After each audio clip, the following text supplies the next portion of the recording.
Նահապետյան, մի հատ ճշտում անեք կներեք, այսօր մամուլում հրապարակում կար պատգամավորներ, ժողովրդում, 4 կին պատգամավորների հետ կապված, որ հնարավոր է քրեական գործեր հարուցվեն, ինչ տեղեկություններ ունեք այդ մասով և ինչով են այդ կին պատգամավորները հայտնվել ուշադրության կենտրոնում։ Ես այդ տեղեկատվությանը չեմ տիրապետում, ասած առաջին անգամ ցեզանից եմ լսում, որևէ մանրամասներ չեմ կարող այդ կապակցությամբ։ Որևէ ընթացակարգեր չկան, ձեզ մոտ Հակագործության կոմիտեում որևէ նման գործընթաց չունենք։ Պարոն Նահապետյան, քիչ առաջ պատգամավորներից մեկը հարցը բարձրացրեց $11,200 հայտնաբերվել է, թե ոչ $590,000 գողոնի մեծ մասը հայտնաբերվել է, $11,200-ը չկա։ Ինչ է աղում այս։ Շատ լավ, ես այդ հարցին հանձնաժողովին նաև պատասխանեցի, $11,200 այո չի հայտնաբերվել, ներկապային այդ ուղղությամբ աշխատանքները շարունակվում են, բայց միաժամանակ ուզում եմ տեղեկացնել, որ մեղադրյալների հարազատները պատրաստակամություն են հայտնել այդ գումարի մնացած մասը, այսինքն $11,200 վերականգնելու առումով եւ եթե ունենանք վերականգնում, ապա շատ ավելի լավ, իսկ եթե ոչ, ապա քերական դատավարության օրենսգրքում կա գույքի արգելադրման ինստիտուտ, որը հնարավորություն է տալիս պատճառված վնասը ամբողջությամբ վերականգնելու համար արգելանքներ կիրառել մեղադրյալների շարժական եւ անշարժ գույքերի վրա։ Մեղադրյալները ունեն այդպիսի գույքեր, թե շարժական եւ թե անշարժ, եւ վնասի վերականգնում չունենալու դեպքում մենք այդ գույքի արգելադրման ինստիտուտը անպայման կիրառենք։ Իսկ Գորգ Թադևոսյանի ընտանիքն է պատրաստակամություն հայտնել, որ կտա այդ $11,200։ Եվ դուք արդյոք պարզել եք ձեզ համար պարզը ինչու է այդ հսկայական գումարը մնացել քննչական կոմիտեում եւ չէր տեղափոխվել օրինակ դեպոզիտային հաշվի։ Տեսեք, քննչական կոմիտեում գումարը հայտնվել է մեկ այլ վարույթով կատարված քննչական գործողությունների արդյունքում, ճանաչվել է քննիչի կողմից իրեղեն ապացույց եւ այդ գումարը կենտրոնական բանկ ուղարկելու նպատակով, եթե չեմ սխալվում, 2025 թվականի ապրիլ ամսին վարչության պետի կողմից գրություն է հասցեագրվել կենտրոնական բանկ, որպեսզի ԻՊԱ հանձնվի գումարը կենտրոնական բանկին, սակայն հաշվի առնելով որոշակի ընթացակարգեր, կենտրոնական բանկը ըստ էության հրաժարվել է գումարը որպես ԻՊԱ ընդունել եւ նորից վերադարձվել է քննչական կոմիտե եւ մնացել է չհրկիզվող պահարան։ Բայց ինչու է հրաժարվել։ Այդ մասով քննությունը ընթանում է, կան համապատասխան հիմքեր, որոնց արդյունքում կենտրոնական բանկը հրաժարվել է, բայց քանի որ այս բանի նաև նախաքննությունը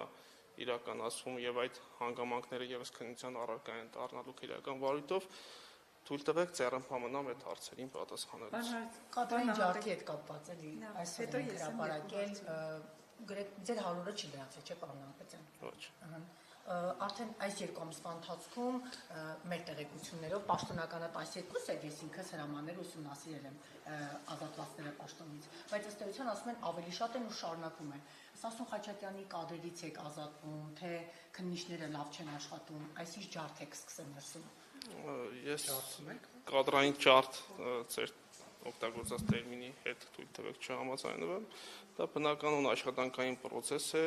կադրային փոփոխություններ եւ ազատումներ եւ նշանակումներ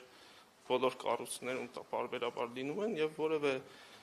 այլ հանգամանքով պայմանավորված, բացի աշխատանքային հարաբերություններից, դրանք այլ հիմքեր, պատճառներ չունեն։ Արդյունավետությունը պակաս է։ Ես չեմ կարող այդպիսի գնահատական տալ, որոշակի մոտեցումների հարց է ընդհանուր նաեւ ուղղությունների, մոտեցումների հետ կապված,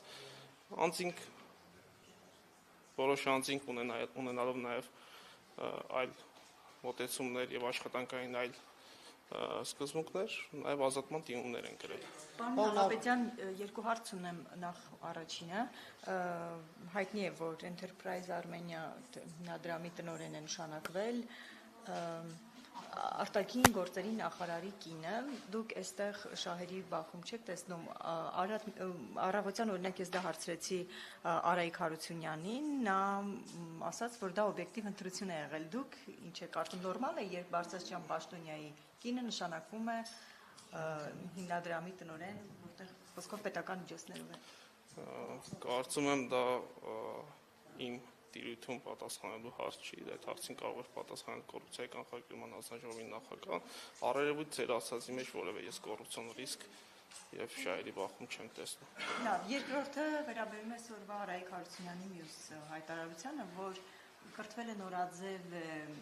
միջոցառումը, ծրագիրը, որ իրականացնում է վարչապետի տիկին Աննա Հակոբյանը, նաև մասնակցում է վարչապետը, այսօր հայտարարեց, որ փաստորեն այդ միջոցառումը կատարվում է աշխատակազմի միջոցների հաշվին, արդյոք դուք այստեղ խնդիր չեք տեսնում, հաշվի առնելով, որ դա որպես կանոն, այսպես քարոզչական բնույթի միջոցառում է։ Պետական միջոցներով վարչապետն ու իր տիկինը զբաղվում են քարոզչական ծրագրով։ Ես որևէ խնդիր չեմ տեսնում ձեր նկարագրածի մեջ, հրապարակվել է, որ պետական միջոցներով է կատարվել, այդ միջոցառումները դուք ինքներդ տեսնում եք, որ կատարվել են, կատարվում Բայց դա են։ ինչքանով է բխում մեր պետական շահերից, ինչ է նշանակում, ոչ մի խնդիր չեմ տեսնում։ Ես խնդրում եմ Հատկապես որ Հայաստանի բոլոր քաղաքացիները չեն մասնակցում այդ եւ իրենք են, հա։ Ես ձեր հարցադրումներին պատասխանում եմ հակակոռուպցիոն կոմիտեի գործառույթների շրջանակում եւ չեմ կարող գործառույթների շրջանակից դուրս այլ մեկնաբանություններ կամ պատասխաններ հնչեցնել, եթե հարցադրումը վերաբերում է նրան, թե այդտեղ արդյոք կա կոռուպցիոն դրսևորումներ, ես պատասխանում եմ, որ առերևույթ ջեր ես ձեր ասացի նման կներեք իմ այս հարցին պատասխանեք։ Ես պատասխանեցի արդեն այդ հարցին։ Այսինքն դուք նորմալ եք համարում, որ պետական բյուջեի հաշվին հիմնադրամը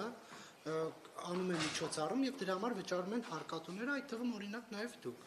Ես որևէ կոռուպցիոն դեպք ձեր նկարագրածում չեմ տեսնում։ Նորից նույն հարցին,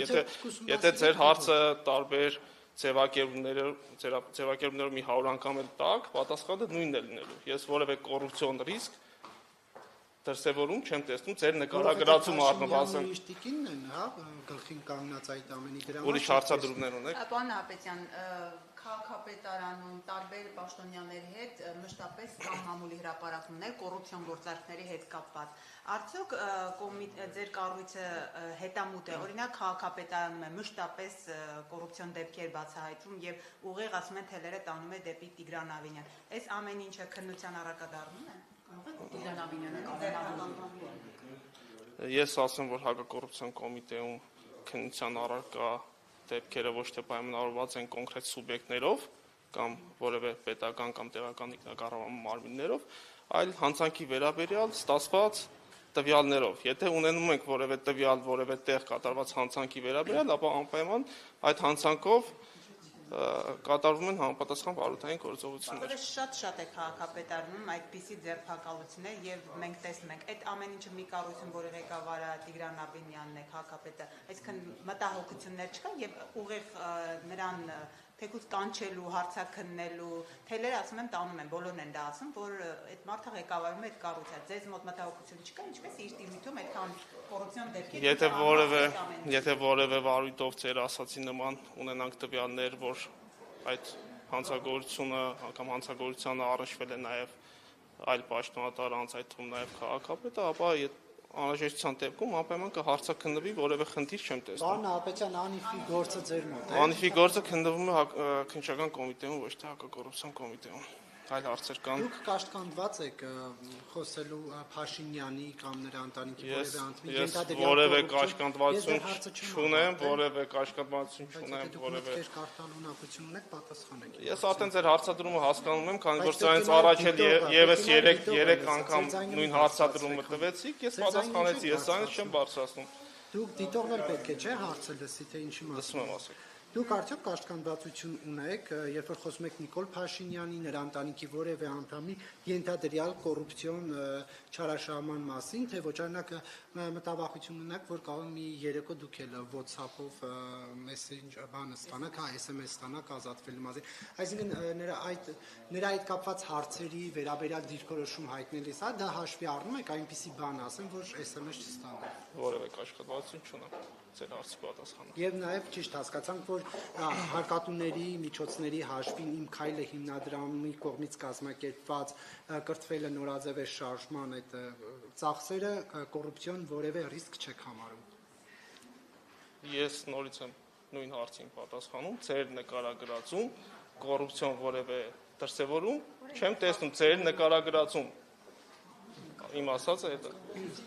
Եթե այլ փաստեր ունեք, այդ փաստերը ներկայացրեք, մենք գնահատենք։ Պարոն Նահապետյան, չեք ուզում այդ հայտարարությունը հետքերով գնալ, ուսումնասիրել եւ բարձել այդ պետ Գնանք որ ուղղությամբ։ Պաշտոնյաները պետական ինչի համար են ծախսում։ դրա արդյունավետությունը ինչպես է, այսինքն ինչքան մարդ կրթվեց, հա, դա ինչպես է որոշելու, որտեղ դա նախընտրական քարոզչության օրինակ կարող է Ես վերածվել։ ձեր հարցերին պատասխանեցի, եթե ունեք այլ տվյալներ, որոնք կվկայակոչեն կոռուպցիոն հանցանքի մասին, ներկայացրեք այդ տվյալների ստուգման ուղղությամբ անպայման միջոցներ կձեռնարկենք։ Կներեք, էլի, միայն այն, որ դա հասարակական պետության հետ առնչություն չունեցող կառույց է այդ հիմնադրամը եւ պատկանում է վարչապետի տիկնոջը եւ կառավարության աշխատակազմը ֆինանսավորում է այդ կրթվելը նորաձև է շարժումը։ Սա արդեն շահերի բախում չի ըստ ձեզ։ Շահերի բախումը դա կոռուպցիոն հանցանք չի համարվում։ Շահերի բախումով